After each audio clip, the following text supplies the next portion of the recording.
Al final se quedará el periódico de otra manera, se quedará para minorías. Y muy posiblemente tendremos que leer todos el papel en las noticias y en Internet, ¿verdad? Cuesta decirlo, a los que nos hemos criado en el papel, pero creo que es así, sinceramente. Y esto va a pasar, a mi juicio, por varias razones. La primera, quiero decirlo en primer lugar, es porque los periódicos en Internet son lisa y llanamente mucho mejores que los periódicos de papel. Mucho mejores, infinitamente mejores.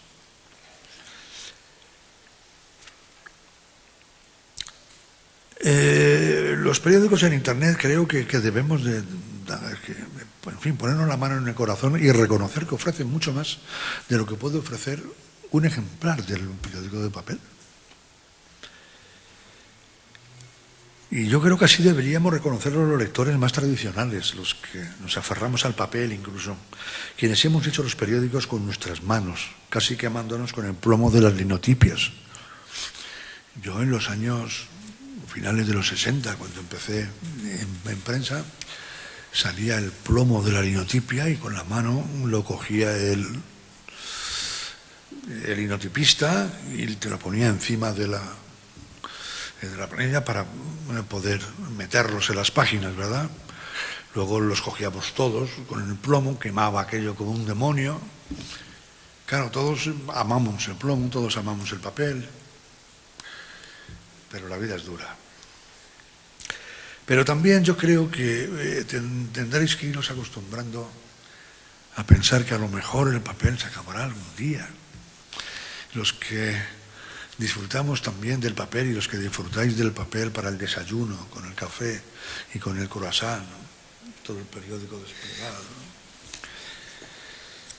Bueno, vamos a ver cuánto nos dura eso, ¿verdad? O los que vais con él doblado en el metro o en el autobús, ¿no?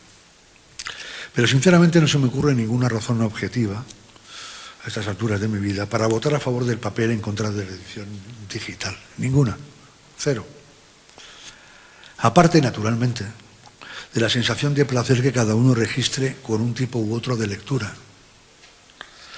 Esa frase tan oída de "a mí no me gusta leer en pantalla, prefiero 1000 veces hacerlo en papel", es una razón, me parece, de enorme peso para cada persona.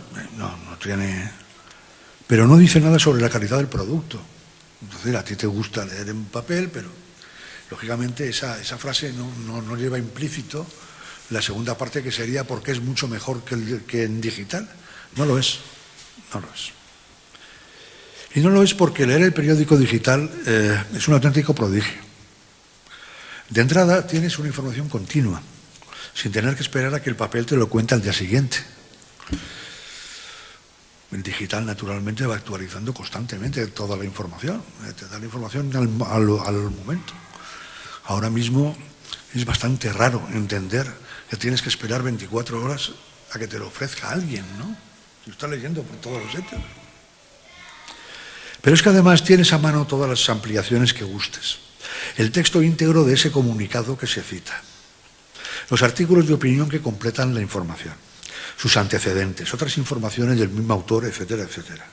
Pero es que además tienes acceso a todas las fotos que quieras sobre el caso, incluso a los vídeos del día y de declaraciones anteriores, con lo que tú mismo puedes comparar sin que nadie tenga que hacerte el trabajo. La información que te da una buena web, The Guardian o The New York Times, pero también CNN, para citar solo extranjeras, es absolutamente imposible que te la pueda ofrecer el ejemplar que has comprado en el kiosco. Es metafísicamente imposible. No puede competir. Un papel que se ha hecho el día anterior con algo que es el mundo entero en una cosita así. No puede competir.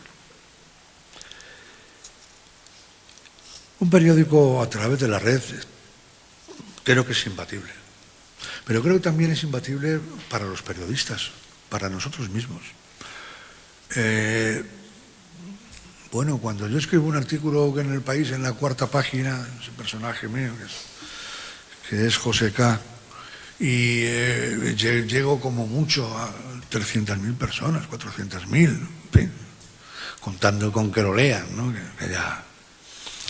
Bueno, ahora mismo puedo llegar a 7 millones o a 8 millones a través de Internet, ese mismo artículo. Ese mismo artículo. No está mal. Para los que nos interesa llegar a los ciudadanos, no está mal esa capacidad, esa posibilidad que te da Internet de multiplicar por 100, por 1000 a los lectores, ¿verdad? Dicho esto, y es compatible con lo anterior, Internet es un asco.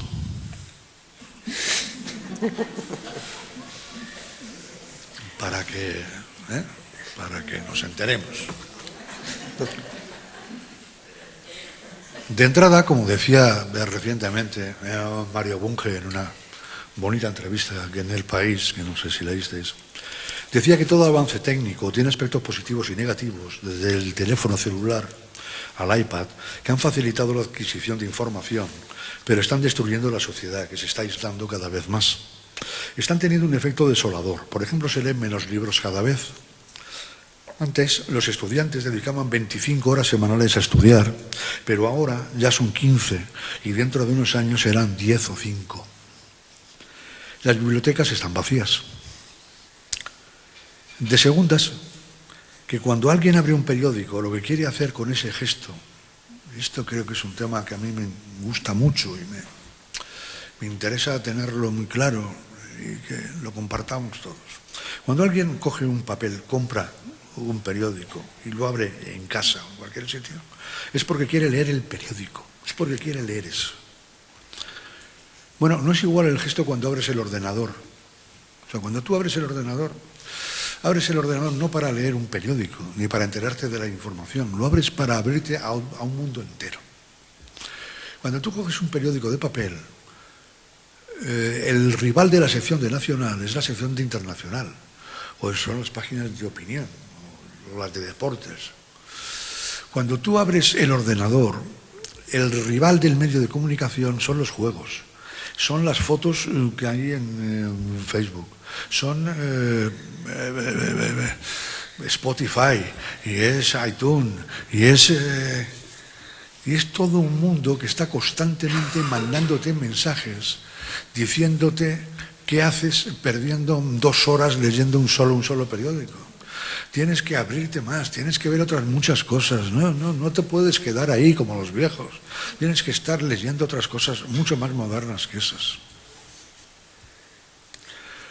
Eso obliga, o por lo menos favorece mucho, un tipo de lector de miscelánea, ¿verdad? Un tipo de lector que se queda con los titulares, que le cuesta llegar no ya al final de las informaciones, que no suele llegar jamás, sino le cuesta llegar incluso a los subtítulos. O sea, ya con el título ya cree que ha hecho mucho. Y cuando ha leído 10 títulos... Eso no pasa con el periódico. Con el periódico es verdad, porque es un hecho volitivo que no tiene contrincante en el momento de leerlo. Tú le dedicas tu atención y le dedicas toda tu cabeza y le dedicas todo tu interés a leer el periódico. No lo compartes con ese otro mundo lleno de imágenes, lleno de música, lleno de ruido. Pero es que además Internet es una selva. Internet es un ilimitado número de fuentes, de cabeceras, de opinantes, de blogueros, de medios no identificados, de asociaciones desconocidas, de foros incontrolables, donde se insulta de forma absolutamente soez a todo lo que se mueve. Las mentiras fluyen y se multiplican, se adjudican citas falsas, se inventan datos, declaraciones, se cambian párrafos, se suplantan identidades. El anonimato, amigos, el anonimato que todo lo oculta. Es un desastre, una vergüenza. Pero seamos francos, que reconozcamos que solo pasan esas cosas a quienes ya parten con el equipamiento de fábrica para ser engañados. Las virtudes de Internet, de todos para todos a enorme velocidad, son, lo decíamos antes, invencibles. La red se ha convertido en un altavoz prodigioso para quienes nunca habían tenido voz, para todos aquellos que la superestructura, me dejarán aún utilizar algún término marxista, si no pasa nada, Ha silenciado incluso con el asesinato durante siglos esa capacidad de la gente de llegar a todos, ¿verdad? De ser libre y poder decir lo que uno quiere. Es verdad que Internet te lo facilita mucho más.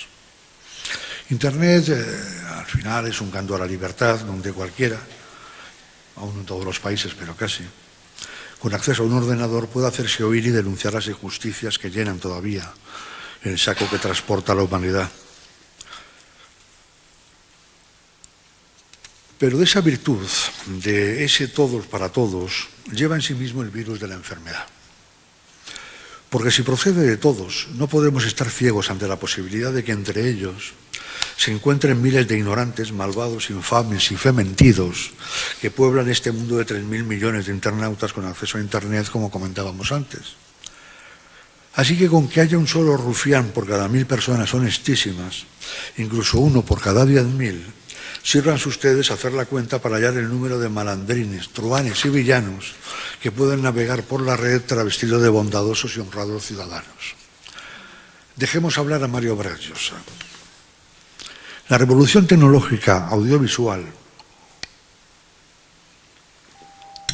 que ha impulsado las comunicaciones como nunca antes en la historia y que ha dotado a la sociedad moderna de unos instrumentos que le permitan sortear todos los sistemas de censura, ha tenido también como perverso e impremeditado efecto el de poner en manos de la canalla intelectual y política, del resentido, el envidioso, el acomplejado, el imbécil o simplemente el aburrido, un arma que le permite violar y manipular lo que hasta ahora parecía el último santuario sacrosanto del individuo, su identidad.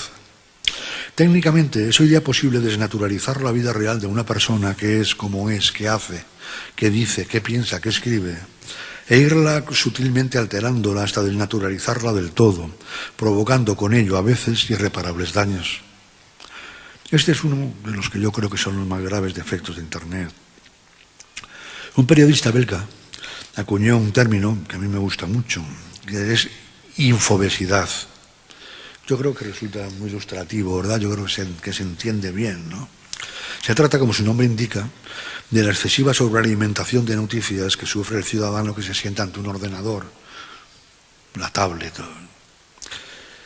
o cualquier otro dispositivo móvil, con ánimo de enterarse de lo que pasa en el mundo. Y eso sin contar, como decíamos antes, con las llamadas redes sociales, ¿no? Desde Twitter a Facebook, cuya relación con el periodismo nos llevaría a otra charla de mucha mayor duración que esta. ¿Recuerdan lo que le pasa al hígado de la oca cuando le meten por ahí dentro tantas cosas, verdad? Pues así se nos queda el cerebro cuando nos sentamos y nos tiramos 20 horas ante Internet, ¿verdad? Destrozada la cabeza, no el hígado, aunque también se le destroza el hígado. Y aún tenemos un último problema a superar. Hay un economista alemán que responde al nombre de Max Otte y que es autor de un libro que se titula El crash de la desinformación. Está editado en España por Ariel. Otte se autodefine socialcristiano, sea ello lo que sea. No sé bien lo que es un socialcristiano, pero debe ser algo. Pero que sin duda le aleja del saco de los ultrarrevolucionarios, ¿verdad? No pensamos en un socialcristiano como alguien muy revolucionario, ¿no? Pues este señor dice cosas como estas, porque es un señor más bien moderado, como digo. Este es el panorama que ve Otte y muy especialmente en Internet. Desfigurar, dar datos falsos, minimizar las circunstancias agravantes con mensajes positivos pero inanes, desorientar deliberadamente, soliviantar o aturdir, exagerar. Todo eso pertenece al repertorio de la desinformación y nuestra sociedad es desde hace mucho más que moneda corriente. Alguna más. La desinformación destruye nuestra sociedad. Solo beneficia a los mandamases de las grandes empresas, bancos, partidos y grupos de interés. Ciudadanas y ciudadanos nos vemos arrojados a una nueva lucha por la existencia en la que se nos arrebata el sustento de la información para controlarnos más fácilmente. ¿Les ha gustado? Pues otra más. El hundimiento de la información se inscribe en la regresión de la historia. El capitalismo, que concentra el poder y el dinero en pocas manos y condena al resto a la desinformación, la deseducación y a la larga la servidumbre y la pobreza.